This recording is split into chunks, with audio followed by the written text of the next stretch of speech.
Incêndio no edifício Joelma. Foi uma tragédia ocorrida em 1º de fevereiro de 1974, no edifício Praça da Bandeira, o antigo Joelma, na região central de São Paulo, Brasil, que provocou a morte de 187 pessoas e deixou mais de 300 feridos. O incêndio aconteceu menos de 2 anos após outro prédio arder em chamas, no centro da cidade, o edifício Andraus.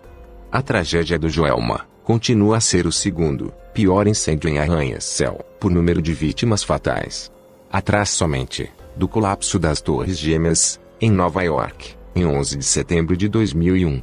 Concluída sua construção, em 1972, o edifício Joelma foi imediatamente alugado ao Banco Crefisul de Investimentos. No começo de 1974, a empresa ainda terminava a transferência de seus departamentos, quando no dia 1º de fevereiro, às 8h45, de uma chuvosa sexta-feira, um curto-circuito em um aparelho de ar-condicionado no 12º andar deu início a um incêndio, que rapidamente se espalhou pelos demais pavimentos. As salas e escritórios do Joelma eram configurados por divisórias, com móveis de madeira, pisos acarpetados, cortinas de tecido e forros internos de fibra sintética, condição que contribuiu, sobremaneira, para o alastramento incontrolável das chamas. 15 minutos após o curto-circuito, era impossível descer as íngremes escadas, localizadas no centro dos pavimentos, que foram bloqueadas pelo fogo e a fumaça. Os corredores, por sua vez, eram estreitos. Na ausência de uma escada de incêndio, muitas pessoas ainda conseguiram se salvar, ao contrariar as normas básicas, e descer pelos elevadores, mas estes também logo deixaram de funcionar, quando as chamas provocaram a pane no sistema elétrico dos aparelhos, e a morte de uma ascensorista, no 20º andar. Sem ter como deixar o prédio, muitos tentaram abrigar-se nos banheiros e parapeitos das janelas. Outros sobreviventes concentraram-se no 25º andar, que tinha saída para 2 terraços, lembrando-se de um incidente similar, ocorrido no edifício Andraus, 2 anos antes, em que as vítimas foram salvas por um helicóptero que pousou em um heliporto no topo do prédio. Elas esperavam ser resgatadas da mesma forma.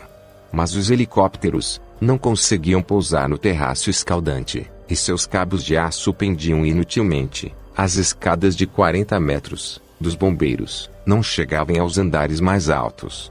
Durante o incêndio do edifício Joelma, 13 pessoas que tentavam escapar pelo elevador foram totalmente carbonizadas, sem ter como fazer a identificação das vítimas. Os corpos foram enterrados juntos, lado a lado, no cemitério São Pedro. Ficaram conhecidas como as 13 almas. De acordo com o testemunho de um bombeiro, passava das 10 da manhã, quando os corpos começaram a cair, um atrás do outro. Todos queriam sair do edifício, de qualquer maneira. Alguns chegaram a pular 3 andares, com o risco de despencar, para alcançar os andares inferiores onde chegavam as Majirus.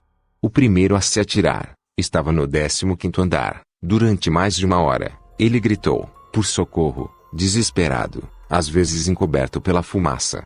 Pessoas apavoradas tentavam fazer cordas com tiras de pano, que acabavam arrebentando, não resistindo ao peso do corpo humano. Os cadáveres se amontoavam na rua, cobertos por cobertores, jornais e capas de chuva. Vários minutos depois, um caminhão da polícia e algumas ambulâncias recolheram os primeiros cadáveres e os levaram ao Instituto Médico Legal. Os bombeiros encontraram pelo menos 11 cadáveres abraçados, todos juntos. Após a conclusão da investigação sobre as causas do incêndio, no mês de julho de 1974, as empresas Crefisul e Termoclima foram responsabilizadas, o Banco Crefisul por ser o locatário do imóvel, e a Termoclima por ser a responsável pela manutenção da parte elétrica do prédio. O veredicto do julgamento dos responsáveis foi anunciado no dia 30 de abril de 1975, e 5 pessoas foram condenadas. Do Banco Crefisul foram 3 condenados, pela empresa Termoclima foram 2 os condenados.